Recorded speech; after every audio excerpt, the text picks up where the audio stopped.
시청자 여러분 안녕하십니까? 경제학이 가르치는 부분에서 경제학의 이론 자체도 가짜가 있지만 그동안에 수백 년 된 경제 현상들을 분석해서 내놨기 때문에 그 이론 자체는 어느 정도 맞다고 봅니다. 문제는 그 이론을 갖다가 그때 갖다 붙여서 해석하는 오늘날의 이 정부나 또 경제학자들이나 또 경제 관료들이 언론들이 문제라고 보고 있어요. 자, 우리가 현 정권 들어서 밀턴 프리드먼 신자유주의가 있게끔 만들었던 이 시카고 학파의 경제학을 갖다가 완성시킨 비조다 이렇게 해석이 되죠. 선택할 자유가 있다. 그래서 경제는 시장이 개입하지 말고 각자 필요에 따라서 선택하는 그런 자유를 열어줄 때 가장 경제가 잘 성장한다. 물론 그 논리 속에 지적해야 될 문제점이 하나, 두 개가 아니죠. 경제 주체들이 정말로 공정한가? 그리고 정말 정보가 공개적으로 오픈되는가? 우리가 미시경제학에서 이야기하는 그런 이 자유로운 자유시장 경제가 있는 것인가? 어디에도 없지요.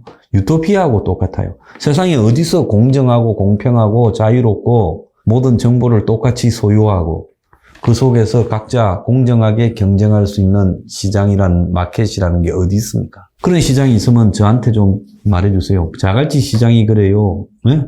명동의 사치 시장이 그래요. 그런 시장은 없습니다. 그래서 그런 가정 자체가 솔직히 말하면 좀 황당하다. 이렇게 생각을 하죠.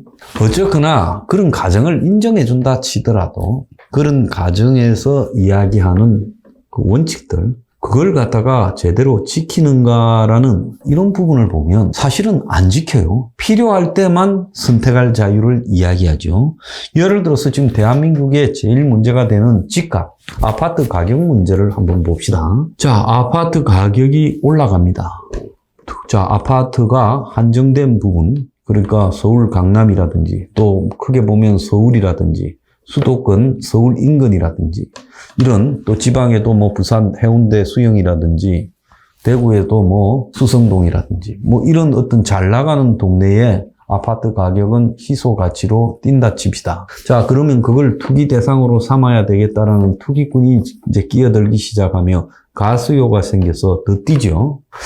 자, 그까지는 좋다는 겁니다. 그러면 이제 경제학의 원칙에 보면 항상 이런 투기 수요가 발생해서 어느 날 이제 가격이 올라간다는 거예요. 그래서 투기의 역사에 보면 인류 유사 이래 의미 있는 투기적인 형태로 인한 이 미친 열기가 한 60번 정도는 있었다는 거예요. 투기의 역사라는 책에 보면. 그래서 튤립을 가지고 집 한 채보다 더 비싼 가격이 지불되기도 했어요. 튤립 광풍은 이제 어느 날 튤립이 왜 비싸지? 왜 집 한 채보다 비싸지라는 의문에 도달하면서 이제 추락하기 시작해서 그냥 흔한 풀뿌리 하나가 됐잖아요. 그렇게 되기까지 오랜 시간이 걸리지 않았어요. 자, 그래서 모든 경제학은 이 투기에 광풍이 불고 그 다음에 이제 거품이 꺼지는 폭락이 오고 이게 어떻게 보면 인간의 원초적 충동을 기반으로 한 현대 경제학의 본질로 봤을 때는 폭등과 폭락이 반복할 수밖에 없다라는 겁니다. 자, 그러면 폭등할 때는 내버려 두잖아요. 문재인 정권이 수십 차례의 부동산 규제를 했지만 폭등했잖아요. 정말로 제대로 된 규제 한 방이면 안 올라가게 할 수 있죠. 그런데 일부러 하는 척 헛방을 한 거죠. 그렇지 않습니까? 그래서 올릴 때는 내버려 뒀다고. 자, 윤 정권 들어서 이제 내려오기 시작했어요. 올라갈 때 사는 선택의 자유도 있었지만은 내려올 때 사는 선택의 자유도 존중해야 될 거 아니에요? 그런데 건설사를 보호하기 위해 투기꾼 상류층을 보호하기 위해서 내려올 때는 규칙을 바꿔요. 세상에 이런 게임이 어디 있어요? 내가 공격할 때는 나한테 굉장히 불리한 규칙을 만들었다가 내가 수비할 때는 그때는 또 수비하는 사람한테 불리한 규칙을 만들면 되겠습니까? 올라갈 때나 내려갈 때나 똑같은 그런 걸 적용해야죠. 그래서 경기 중에 골대를 바꾸는 거 아니잖아요. 그러니까 내려올 때도 그건 자연 현상이라 보고 내버려 둬야지요. 똑같은 DSR 규제를 가지고 내버려 둬야 돼요. 그런데 아파트가 몰락하면 건설업자가 몰락하고 건설업자가 몰락하면 건설업자가 금융기관으로부터 빌린 돈을 못 갚아서 몰락하고, 그러면 건설업자가 몰락하면 은행이 망하고, 은행이 망하면 국민이 망한다. 이렇게 겁을 주면서 자, 이걸 바치고 있어요. 그러면 건설업자는 올라갈 때 돈을 벌어서 내려올 때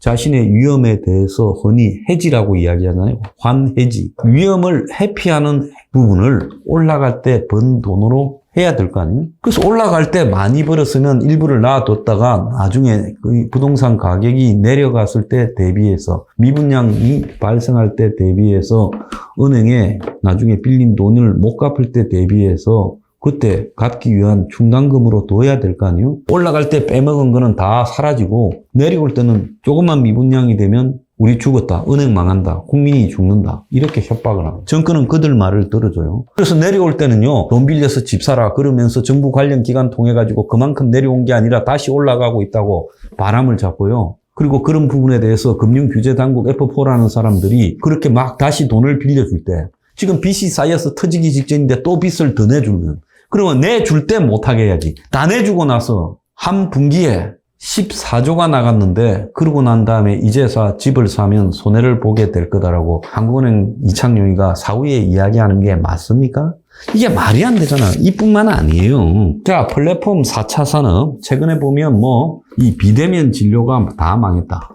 정부가 안 도와줘서 망했어요. 현재 상황으로 봤을 때 도저히 비대면을 가지고 진료받을 상황이 아니니까 사람이 안 하는 거죠. 자, 플랫폼을 지원하게 규제를 완화해야 된다? 4차 산업을 지원하게 규제를 완화해야 된다? 미안한 이야기지만 1차 산업혁명이 일어났을 때 그거 뭡니까? 원동기, 한마디로 엔진 혁명이잖아요. 옛날에 사람이 동물이 하던 힘을 이제는 기계의 힘으로 돌려서 이 방직기 같은 기계가 만들어지고, 또 차도 엔진으로 돌리고, 또 기차도 그야말로 엔진으로 돌리는 이런 시대가 만들어졌잖아요. 그런 원동기 혁명이 일어났을 때 규제를 풀어줘서 일어났습니까? 규제니 뭐니 아무 상관없이 기술의 발전이 결국은 이노베이션을 초래해서 과학, 문명, 기술의 발전이 산업을 부흥시켰어요. 전기가 발전될 때 무슨 놈 규제 때문에 전기가 발전되고 안 되고 했습니까? 그런 거 하고 관계없이, 정부 지원하고 관계없이 전기라는 신물질이 생겨서 에너지에 혁신을 기해서 이제 모든 것이 다 전기체제로 바뀌어 갔죠. 자, 컴퓨터가 만들어질 때 무슨 규제를 완화하고 컴퓨터 산업에 지원을 해서 퍼스널 컴퓨터가 보급되었습니까? 그래서 지식혁명이 일어났어요? 관계가 없어요. 결국은 컴퓨터라는 도구가 생기면서 많은 사람의 노동을 다 흡수해버린 거죠. 그래서 1, 2차 산업혁명이 일어나는 과정에 규제 완화나 연구개발 비용의 지원 이런 게 없어요.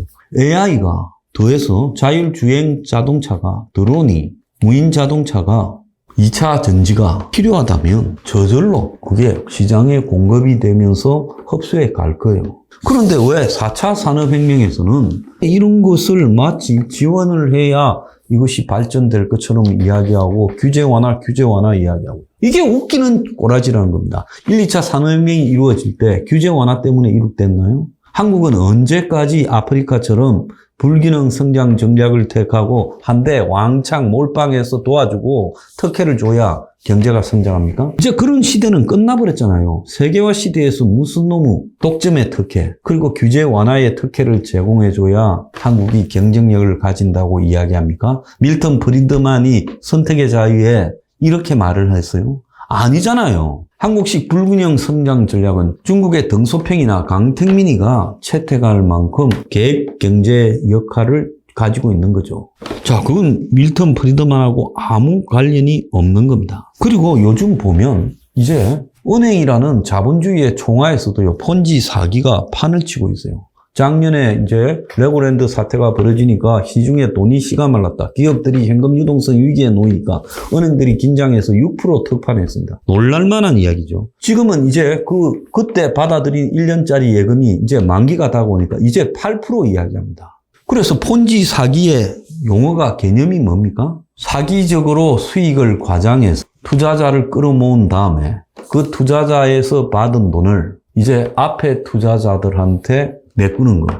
그것이 폰지 사기잖아요. 지금 한국의 은행들이 하고 있는 특판, 이게 정확하게 폰지 사기잖아요. 자본주의에서 은행이라는 것은 가장 도덕성과 규칙과 원칙을 지켜야 될 투명한 집단이어야 돼요. 은행이 망한다 하면 자본주의가 망한 겁니다. 은행이 망할 위기에 놓였다 하면 그건 망할 은행은 망해야 되는 거죠.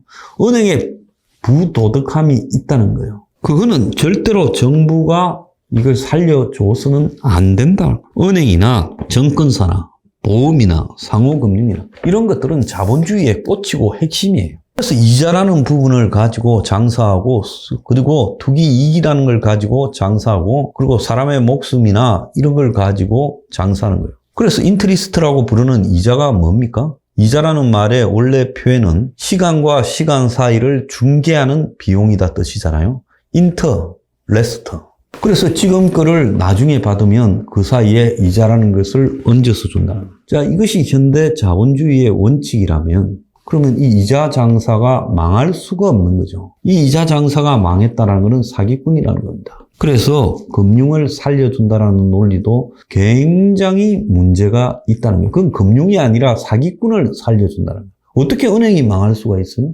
자, 대마불사라고 이야기합니다. 우리가 대기업들은 절대 죽어서는 안 된다. 이것도 잘못된 거죠. 선택할 자유에 따르면 경영을 잘못 선택한 기업은 망해야 그것이 자본주의의 법칙이지 크다고 해서 안 망하면 작은 기업만 망해야 됩니까? 이게 밀턴 프리드먼식의 선택할 자유입니까? 이것도 거짓말이죠. 자, 대한민국의 주식시장이라는 것은 제조업을 위해서 건전한 자본을 공급해준다라는 게 목적인데 기업의 실적에 따라서 주식 가치가 올라가야 된다는데 실적하고 아무 관계없이 그냥 조작과 소문에 의해서 가격이 오르내린다면 이 주식시장을 없애야 되는 게 맞지 않아요? 그래서 주식을 선택할 수 있는 정보가 아무것도 없어요. 아무리 수주를 하고 실적이 좋아도 기어가는 어떤 주식 그리고 아무것도 없는데 실제 수입은 없는데 20조까지 올라갔던 뭐 신라젠 이 말이 되는 이야기입니까? 셀트리온이 도대체 뭘로 돈을 법니까? 주식시장도 밀턴 프리드먼식의 선택할 자유하고는 한참 멀게 사기꾼들이 선택할 자유에 따라서 움직이는 시장이라는 거죠. 자, 이런 것들을 보면 대한민국의 이 경제라는 것이 시장이라는 것이 과연 밀턴 프리드먼식의 선택할 자유는 맞는 것이냐. 그건 구호뿐이고 실제로는 야바이판이라는 겁니다. 거짓말이죠, 전부. 감사합니다. We are